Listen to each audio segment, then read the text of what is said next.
I was standing in my classroom teaching one of my many digital marketing courses through UC Berkeley. My students were taking my classes to learn about marketing best practices to brand, build, and boost business.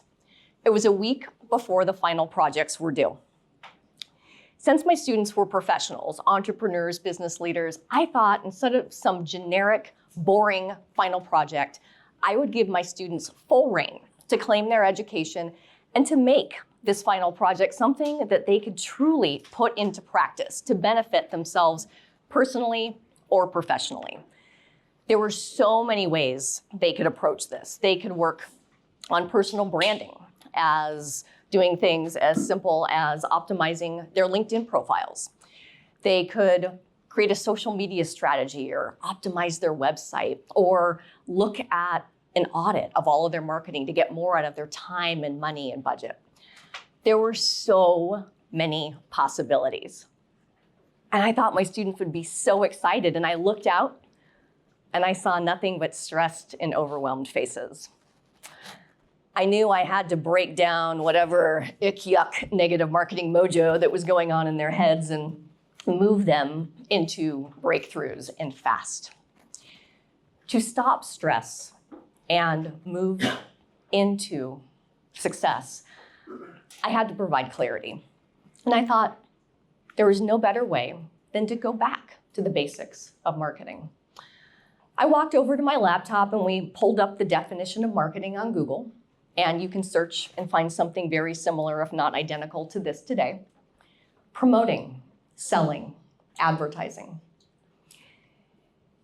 This is a very old school and very nearsighted way to think about and approach marketing. And it's no wonder that we often get stressed or overwhelmed. We need to think about marketing in a new way. So, knowing that success comes in cans, failure comes in cans, I thought back to all of my work over the years. And in my 30+ year career in sales and marketing, working for corporations in my former life as a teacher, now running a long-time marketing agency, I have found what keeps great people and great companies from having great marketing success is often rooted simply in the way that we think about and approach marketing. We can have tremendous success, but we have to have a happier and healthier relationship with marketing. And it begins by redefining marketing. I remember the first time I introduced the concept of marketing to my class. It's not a typo. It's a mashup of the words marketing and education. Instead of the old school way of pushing and promoting and selling, why not think about marketing in a way where you're being of service and you're supporting and you're educating ideal audiences, which is a more relaxed way to approach marketing that actually starts to pull in ideal audiences. Think of education as your guiding light. Education becomes your way to bridge strategy and solutions, choosing what to do and when to do it, and even how to do it to support sales. Speaking of sales, would you walk into a crowded bar and walk up to the first person you meet and say, "Hi, do you want to get married?" and expect to have a successful result? Probably not.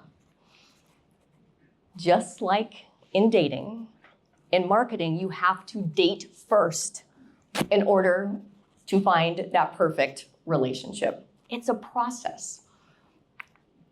Sales funnel tunnel vision, as I like to call it, is an area that starts to get us tripped up in the name of sales. There's this myopic, nearsighted thought that visibility, the awareness, is naturally going to get us to sellability. And that's not how it goes. Think about any relationship.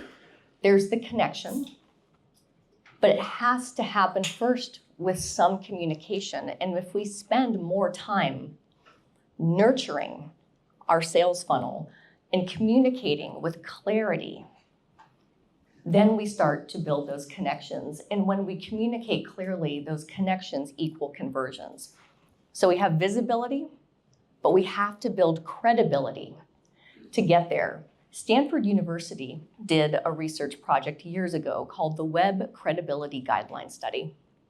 And they found that one of the biggest pieces of our marketing puzzle to help people know us, like us, and trust us is actually found on the About page of our website.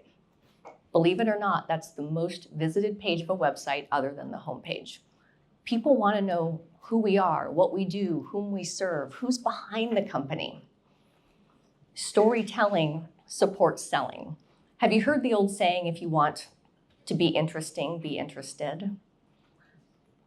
In today's new rules of marketing, it's also okay to be interesting, to get people to be interested in you. It's not being braggadocious. You're just educating. All communication is education, and this is the critical piece in your selling process. According to expert sources like HubSpot, it takes an average of 7 touch points to make a sale. So instead of thinking of all the focus on visibility, when we spend more time nurturing and creating great service and good usability and credibility, we naturally start to pull in more sales. This poor little cupcake, it went into the oven and clearly is missing some critical ingredients. Another area where we are missing out when it comes to maximizing our marketing is baking our marketing cake out of order. And we're putting too much onus on the tools. This little piece of parchment paper is not going to make marketing rise or the cupcake rise, and neither will the tools. They're just tools. Websites, search, advertising, email, video, PR, they're all tools. And they're wonderful tools. They're often low cost, and sometimes there's no cost ways to approach marketing, but the tools don't drive themselves. They require human brains to get behind the wheel and drive. And what makes these marketing tools delicious and nutritious?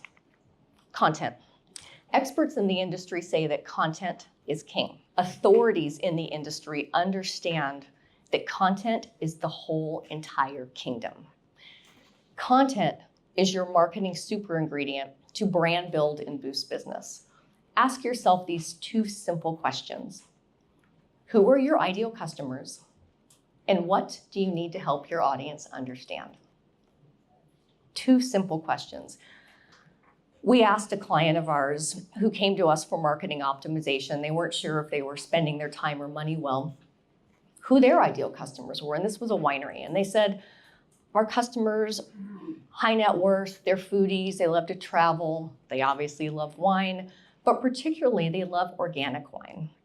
And they are more wellness focused.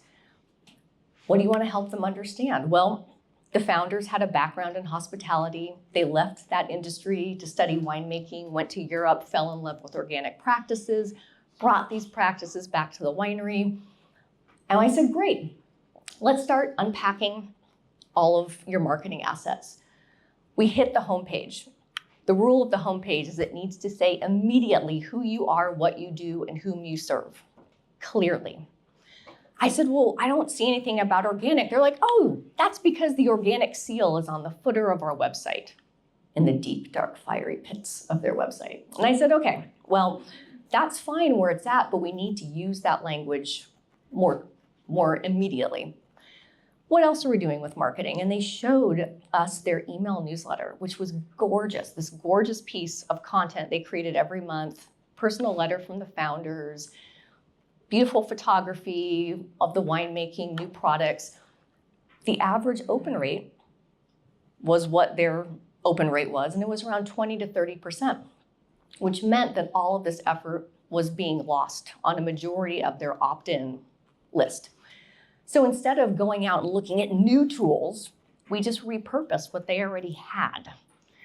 Repurposing the imagery, the product descriptions. They actually had recipes in the newsletter. That became a whole piece of their blog. And so content became this new way to educate their audience and pull in ideal customers, including building relationships with their existing customers, because our best clients are often our existing clients. Anytime you feel stressed out about marketing, take a chill pill. And as leaders, remember that you don't have to do it all yourselves. You can do what you do best, and you can hire others to do the rest. Just as education becomes your new guiding light, remember that as you're hiring help, employees, contractors, vendors, make sure that the folks you are engaging are also educating you. Believe it or not, so many marketing service providers are in that old school way where they're trying to sell you their services, right? Their social media, their SEO, but they're actually not talking to you about the solutions that you may need. So education out, but make sure that you're getting educated as well. Happy, healthy marketing equals wealthy organizations. Marketing becomes a life-lasting success strategy. And I trademarked it, so you can't steal it. The only constant in our business life is change. We're gonna have new competitors, there's gonna be new tools and opportunities at our fingertips, economy is gonna have shifts, but education never goes out of style. And when that becomes the heart of your marketing, everything falls into place. There is an art of marketing, there is a science of marketing. Education is coming from a place of heart. I believe wholeheartedly that we are paid equally to how well we are willing to think and able to think, and we are paid equally in sales to how well we are able to educate our ideal audiences. I see very smart marketing in your future. Thank you.